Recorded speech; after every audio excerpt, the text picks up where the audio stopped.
hopefully everyone enjoys the fact that this will be recorded for posterity and you can come back to it later. Sorry about that, if that just popped up and scared you. So there are two nodes, there are two orbitals, atomic orbitals, and they are in phase. And what you know is that this line between them that connects the two nuclei, that's called the bond axis.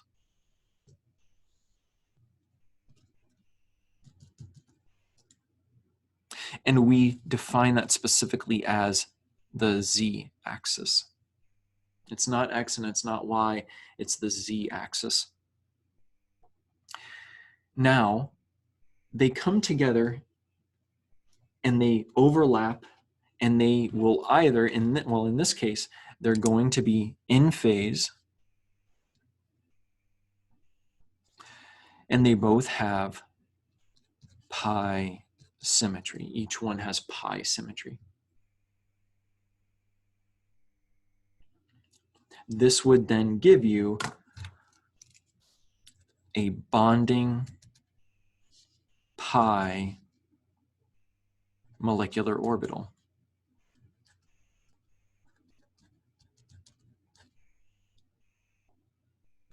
I want to connect these things here, though, because a pi orbital can be bonding, or it can be anti-bonding, or it can be even other things than that. You know that it is pi because both of them have the same symmetry about the bond axis. And you know that it is bonding because they are both in phase. Those don't have to be the case. Those are two independent things that can happen relative to one another. We'll talk about the other case where it's out of phase. Here's my p orbital. Here's my neighboring p orbital. There's my bond axis, and I know now that those are both pi symmetry. But now it just so happens that they are oriented in opposite phase from one another. And I would just label that as out of phase.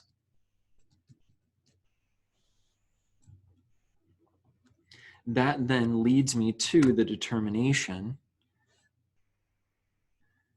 that it's an anti-bonding orbital.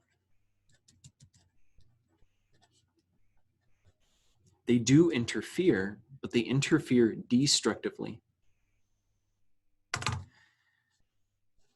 And that it is an anti-bonding pi orbital, pi molecular orbital.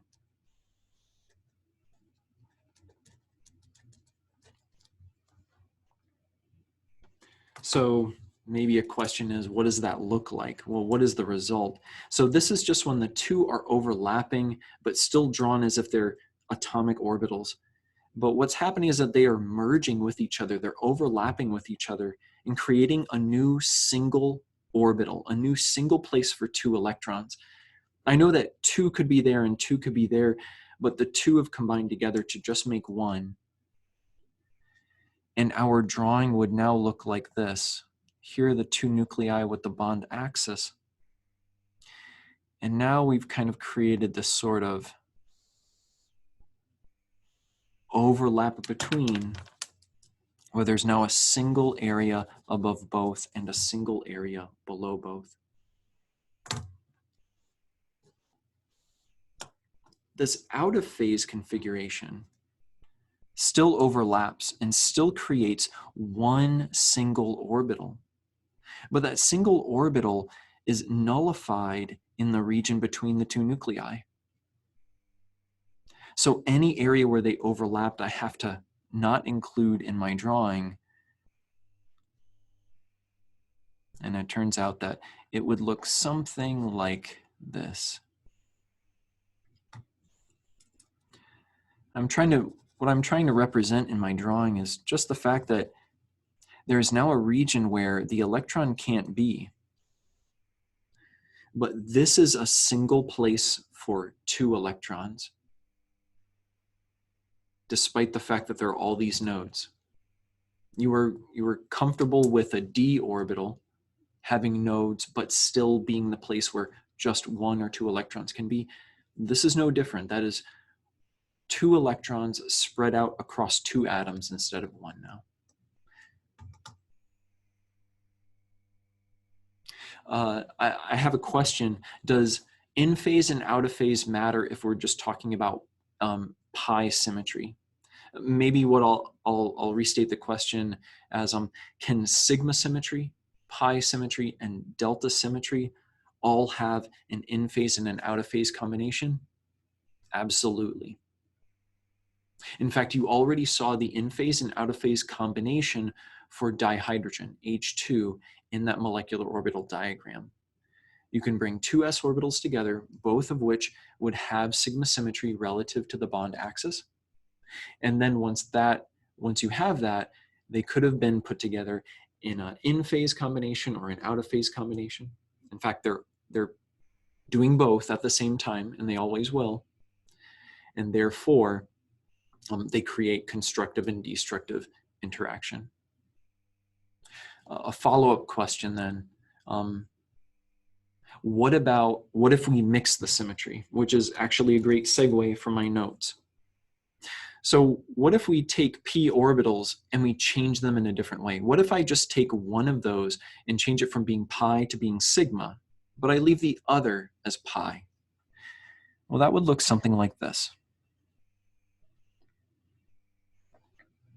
And now, here's my other nucleus.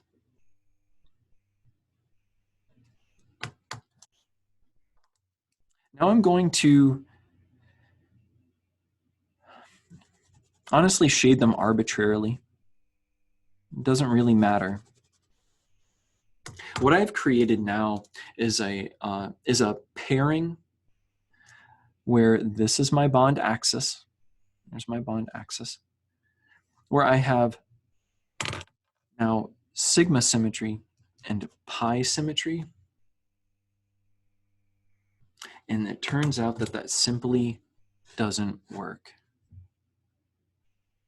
That is not a combination that will be created in a molecule. You cannot mix pi and sigma symmetry about the bond axis. You can't mix pi and delta or sigma and delta. You must have pi to pi or sigma to sigma. And then you will create constructive or destructive. But you can never have a bit of both. You can never have half destructive and half constructive. So this will never be created in a molecule. And therefore, you should always be assigning symmetry for the atomic orbitals separately to keep track of that. I jokingly refer to this, if this is the bonding combination, and this is the anti-bonding combination, this is a not bonding combination. They just don't make a bond. An anti-bond is a bond, and a bond is a bond, but these are not bonding. They are not going to make a bond. They're not going to make an interaction. They would ignore each other for the purposes of being in a molecule. We'll see that in the coming weeks. So now that I feel like I've put myself to sleep with my nasally voice, let me take a look. So that's symmetry.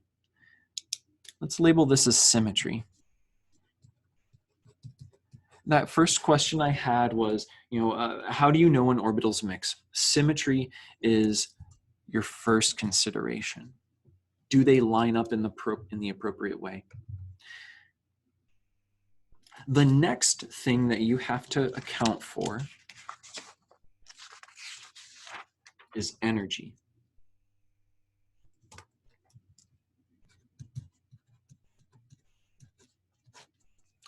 This is now just going to be a rule of thumb, but you can see it play out already in what you've done. I'm going to say that orbitals closest in energy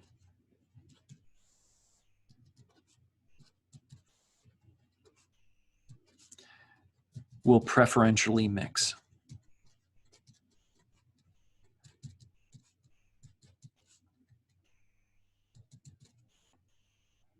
That's why in dinitrogen or dioxygen, specifically maybe dioxygen is a more clear-cut case, what you saw was that the energy of the two-piece set of, so we're talking about O2, and the two-piece set of the other oxygen, and the 2s of each of those oxygens were the ones that made the interaction.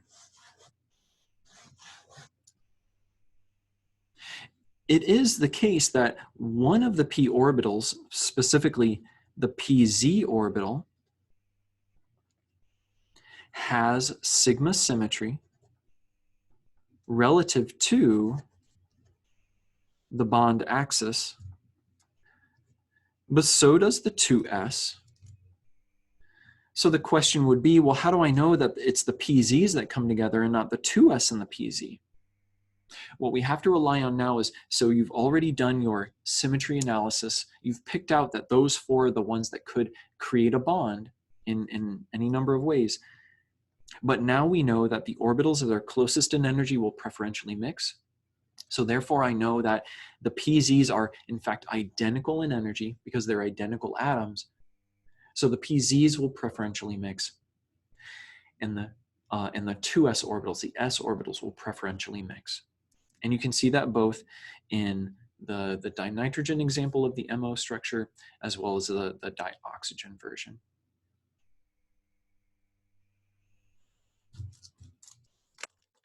All right.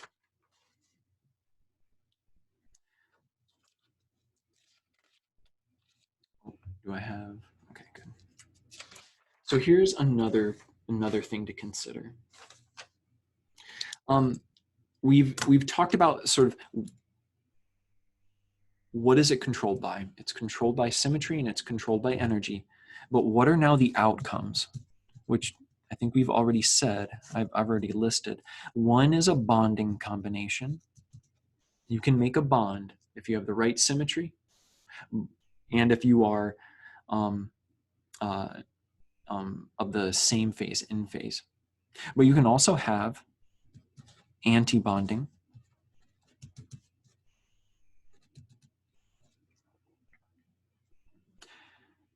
Another option, which actually is kind of the one that isn't really an option, is our not bonding option, which means that just the two don't go together.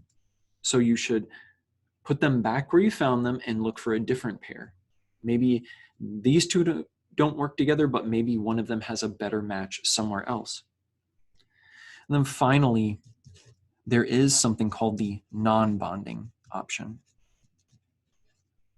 And that's kind of our last option, our last resort. We're not going to get to that just yet. We're going to talk about that in the next lecture. All right. So now, bonding, anti-bonding, not bonding, and non-bonding.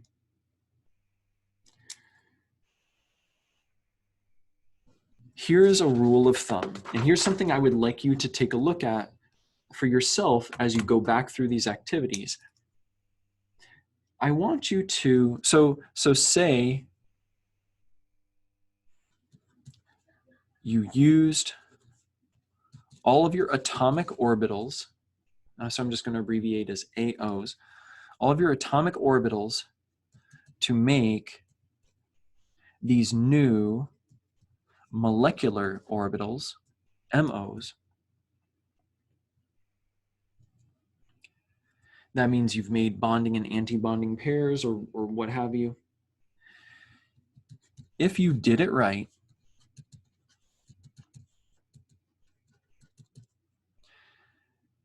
the number of original atomic orbitals should equal the number of new molecular orbitals.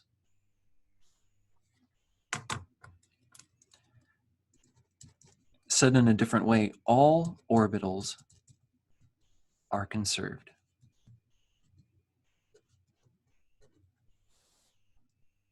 You can't make new orbitals, brand new ones. You can't make more than you start with.